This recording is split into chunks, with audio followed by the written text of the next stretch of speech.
बघितलं तर petrol, diesel आणि गॅस भरमसाठ दरवाढ झालेला आहे. रोज 2-3 रुपये वाढून हे मोदी सरकार सर्वसामान्यांना झटका देत आहे. आणि आज विश्वगुरू म्हणते तर परदेशात फिरत आहे. आणि सर्वसामान्यांनी करायचं काय?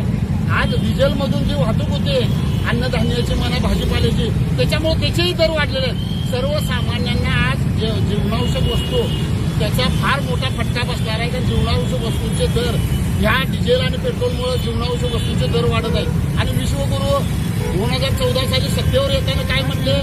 महागाई कमी करतो, महागाई नियंत्रणात आणतो म्हणून लोकांना आम्हीच दाखवून तुम्ही सत्तेवर आला. आणि आज लोकांना सर्वसामान्य लोक जगू शकणार नाही अशा पद्धतीनं महागाई वाढलेला आहे. आज करवीर शिवसेना उद्धव बाळासाहेब ठाकरे पक्षाच्या वतीनं आम्ही आज निदर्शन केली. मोटरसायकल असेल, डिझेलची रिक्षा असेल आणि सिलेंडर यांना हार घालून या मोदी सरकारचा निषेध केला. आता तर मोदी सरकार सुधारतंय काय आणि आता तर त्याचं डोकं ठिकाण्यावर येते काय बघण्यासाठी आम्ही आज रस्ता रोको केला.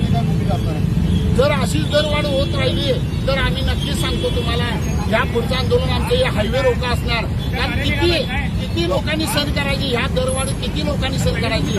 आज पगारात वाढ व्हाय नाही आणि दरवेळी पेट्रोल, डिझेल, गॅसचे दर वाढायला लागल्यात. आणि पगार म्हटलं तर लोकांना, सामान्य लोकांना तेवढं काय, हे मोठ्या श्रीमंतांचं सरकार आहे हे अनेकदा सिद्ध झालं.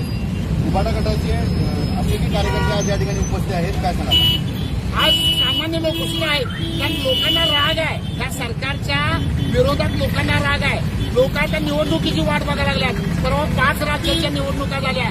त्या निवडणुकीच्या वेळेस दर स्थिर ठेवले आणि निवडणूक निकाल लागला आणि दर वाढायला चालू झाले. म्हणजे हे षडयंत्र भाजपचं आता सर्वसामान्यांना समजलेलं आहे.